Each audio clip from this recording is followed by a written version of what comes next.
Si JJ. May ano eh, may trabaho. May trabaho? Oo. Nag-ano siya, nag-harvest ng palay. Sabi naman sa akin, kailangan daw talagang mauna yung ano eh.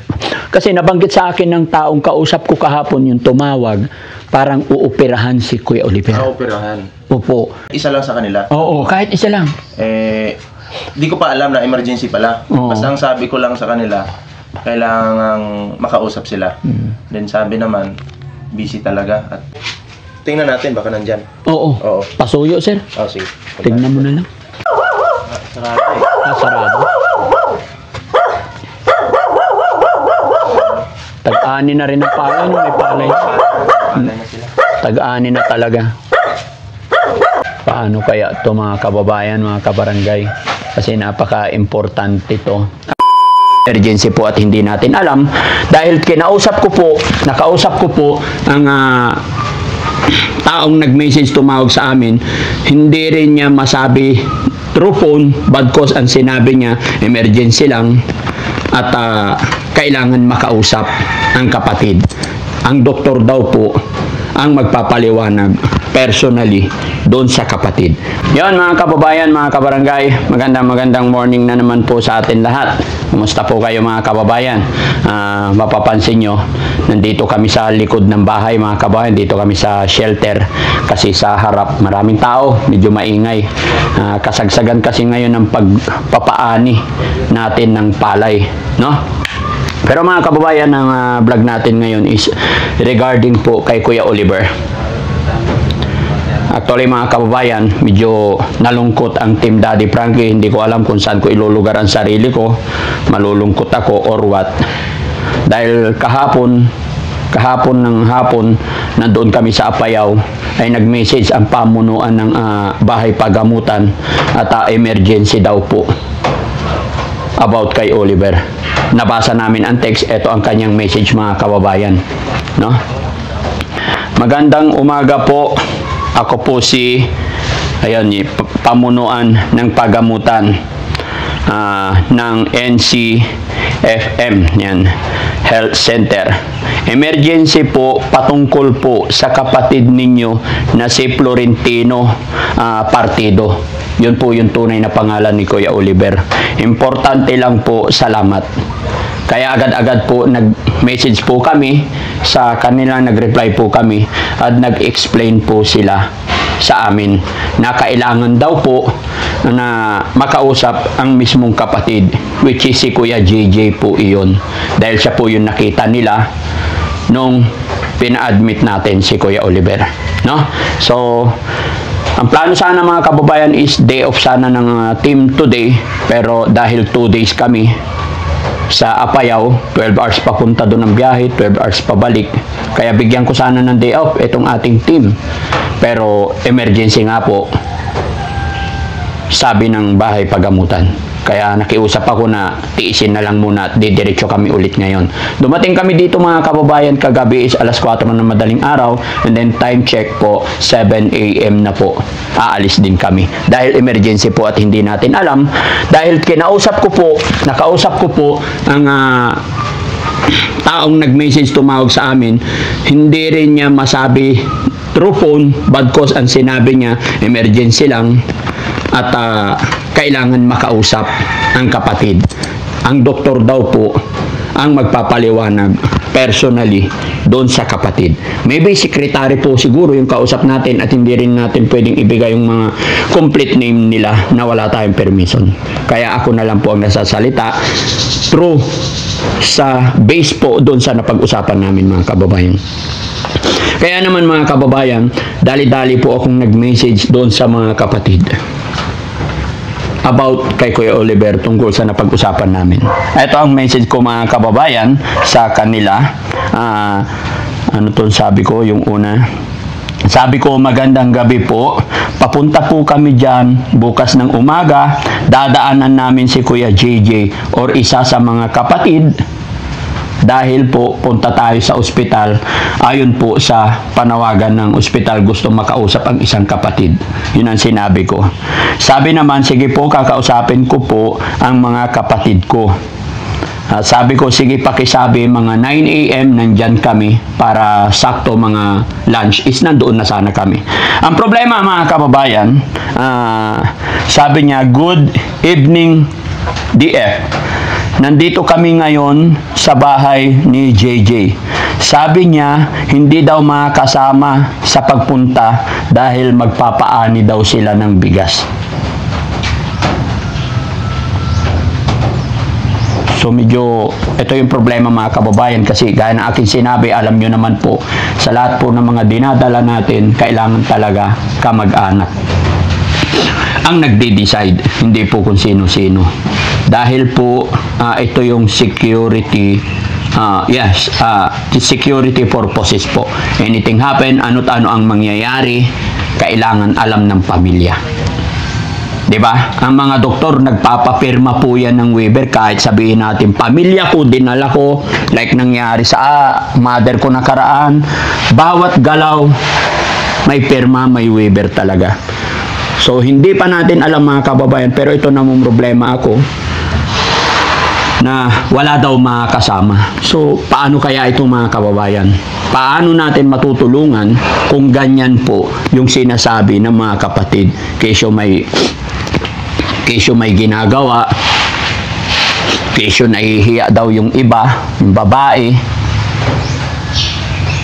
kesyo wala daw mag-alaga ng anak. No? Hindi ko alam mga kababayan. Pero wag po kayo mag-alala mga kababayan.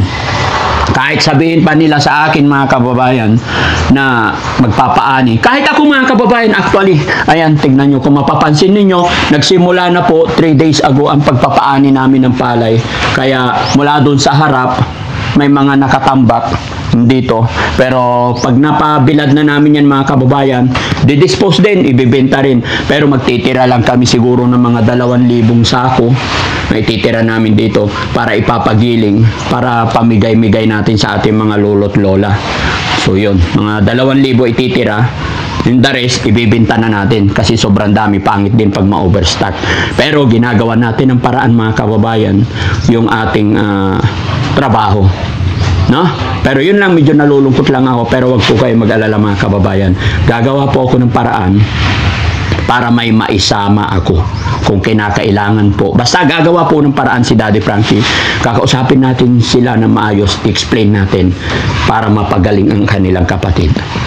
Dahil decision po nila ang kailangan. Gaya naman ng akin sinabi sa inyo mga kababayan, baka nalimutan din ng mga kapatid na baka natatakot sila sa gastusin or what. Ako pong bahala sa gastos mga kababayan. No? Ako po yung bahala. Ako mag-iisip. Kumbaga, at least mayroon lang tayong permiso through family. No? So mga kababayan, samahan niyo po ko para hindi masyadong ano. At ay pakita ko pasilip ko rin tong mga, ayan, yung mga ginagawa.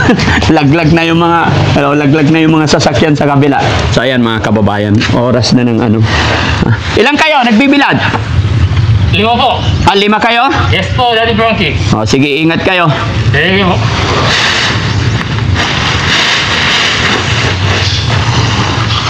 Ayan mga kababayan, dami yan.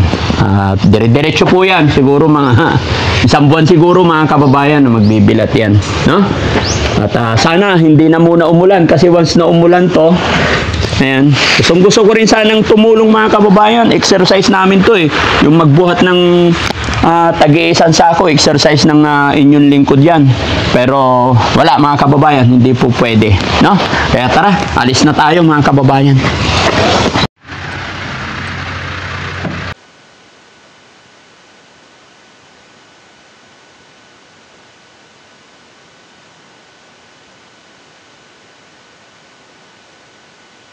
Kababayan, no? Nandito na po tayo sa bahay po ni Kuya JJ. At sana nandyan siya, no? Pupuntahan namin, samahan niyo ako mga kababayan para mapuntahan na natin ang Kuya Oliver. Lumamig na yung kape ko, pampabuhay mga kababayan.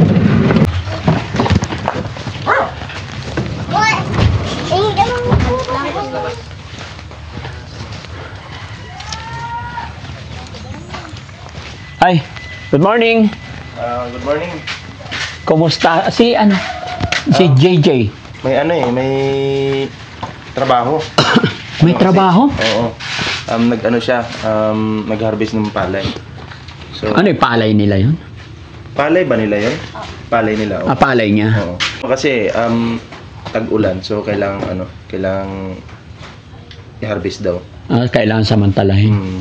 So, sabi ko nga sa kanya, Hindi ba pwedeng ipagpaliban kahit isang araw lang? Kasi, ang nangyari kasi, sir, emergency to. Tumawag kahapon, hindi naman ako makapag-decide. Kasi syempre, kapatid talaga dapat ang kailangan. oo. Pinuntahan ko naman, sabi naman sa akin na kailangan talagang mauna yung palay. Pero, hindi ko nasabi sa kanya na siya. Basta ang sabi ko lang, kailangan siyang makausap ng ospital. Siguro kung nalaman niyang emergency yun, baka pumunta. Pero ang inuna yung Palay. o baka masira daw kasi. Baka masira. Masisira talaga yun kasi. Wala ba siyang wala bang pwedeng iwanan doon? Ibang tao na lang. Halimbawa, magkuha na lang siya ng tao, magbayad. Magkano lang naman ang per day ng tao. Tapos siya sasama. I'm sure naman isang araw balikan lang yun eh. Yun nga yung sinabi ko na balikan lang. Isang araw lang. Pero sabi naman sa akin, kailangan daw talagang mauna yung Kasi nabanggit sa akin ng taong kausap ko kahapon yung tumawag, parang uoperahan si Kuya Oliver. operahan. Opo, uoperahan siya. Although nung tinatanong ko, ang sabi sa akin, sir, hindi pwedeng magsalita po ako, kundi ang dapat magsalita po sa inyo ay yung doktor. At kailangan personally kayong makausap bago i-explain. So, ibig sabihin yung tumawag sa amin either secretary or mga helper nila doon, di natin alam. Oo. Yun nga, kung nakwento ko lang siguro sa kanya na ganun yung mangyayari, operahan. Siyempre, kapatid niya yun. Baka inuna niya yung yung pagsama. Hindi ba pwedeng sabihan siya ngayon? Nasaan ba siya? Nasa bukid eh. Hindi ko rin alam kung Malayo? dito. Hindi ko rin. Yung yung kapatid, 'di ba may kausap kami isang babae, isang lalaki. Yung lalaki na isa baka pwede 'yun. Basta may ID lang, kailangan importante yung ID. Subukan nating kausapin natin. Yung lalaki. Yung babae. Yung lalaki hindi pwede. Kasi Hindi ko alam kung nandito. May pasok ba ngayon? May pasok din. may pasok din. May trabaho din. Kasi sa amin side, explain ko lang, mas gusto rin namin talaga lalaki ang kasama. Kasi puro mga lalaki kami. Oo. Alam mo naman ang voice. 'Di ba? Oo. Kumbaga on time. Pero no choice, unahin mo yung lalaking kausapin. Pero kung no choice talaga, kung pwede yung babae. Okay. Pero tingnan natin baka nandyan. Oo. Pasuyo, sir. Sige. Tingnan mo na lang. Sarado yata. Dito lang din pala ang bahay.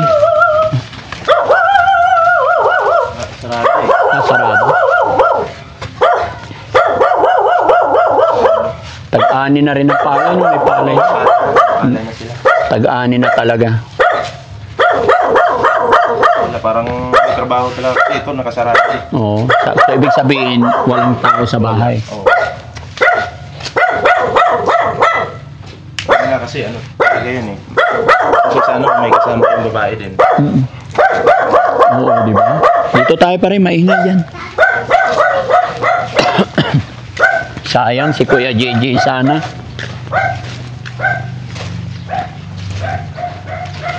Wala talaga dito,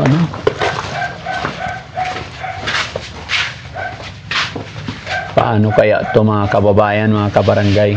Kasi napaka-importante ito. Actually, ballpoint man, actually, day off din sana namin ngayon.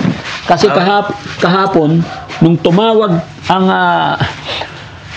may tumawag sa akin sa bahay pagamutan, tumawag sila sa akin, nasa Apayao kami, time na yun. Kaya kararating lang namin kanina, alas 4 ng madaling araw kami dumating dyan sa Malasiki, Pangasinan. So gumising na naman kami ng alas 7 para i-process na naman dito. Hindi pwede kasing hindi natin tugunan yung panawagan ng bahay pagamutan. Kasi hindi natin alam kung ano yung emergency na sinasabi. Basta sinasabi nila emergency, kailangan operahan. Oo. So, So, kailangan talagang ano yun. kailangan talaga natin puntahan. Oo. Kung pwede lang na ako ang mag-decide pero hindi pwede, kailangan talaga kapatid. Kasi kagabi, nandun na kami sa bahay nila mama. Nag-chat ako, sabi ko, yun nga, kailangan pumunta sa Manila kasi kailangan silang kausapin ng doktor. Kahit isa lang sa kanila. Oo, kahit isa lang. Di ko pa alam na emergency pala. Oo. Basta ang sabi ko lang sa kanila, kailangan makausap sila.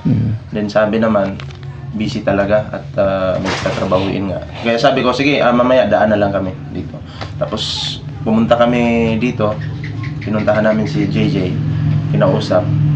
Sabi niya talaga, kailangan priority yung palay kasi tag-ulan eh. Tapos kailangan na talaga yung harvest yun. Sa bagay, no? Hinog na kasi ang mga mga kababayan, hinog na yung palay. Kahit sa akin din, nagpapaani ako ngayon, ongoing na. Talagang bakbakan na ngayon. Naintindihan ko pero, yung kapatid pare, baka po pwede. Yung babae. Oo. Okay, Sige, no choice tayo. Kasi, sabihin mo, kausapin mo, wala silang po problemahin. Huwag silang mag-alala sa pagkain, tulugan, or ano man. Yun nga, yung sabi sa akin, naman problema siya sa allowance papunta doon. Sabi ko, huwag kang mag-alala diyan. Importante kasi diyan yung Yung present nila. Yun.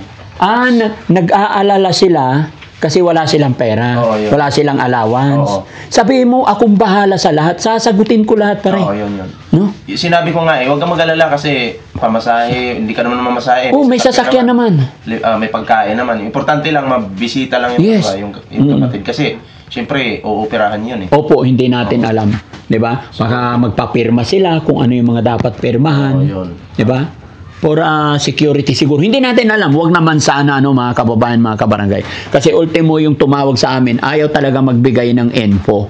Ayaw magsabi. Ang sabi, doktor lang daw ang may karapatan magsalita sa kamag-anak. Kaya ito, dali kami nagpunta dito. Sige pare, puntahan mo yung yung babae, kausapin mo. Okay. Explain mo. Tapos ID, kailangan ID number 1. Sige. So ayun mga kababayan, mga kabarangay, no? Nagkakaproblema lang si Daddy Frankie dahil di natin alam. Sabi ng isang kapatid, wala daw allowance. Sabi ng isang kapatid, kailangan anihin na yung palay.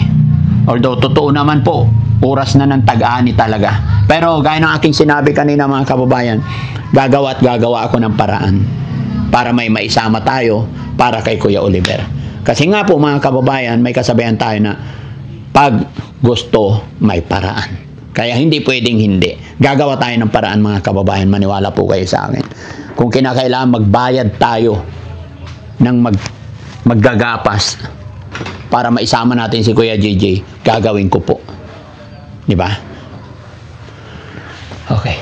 Sige, hintayin natin. Kakausapin natin.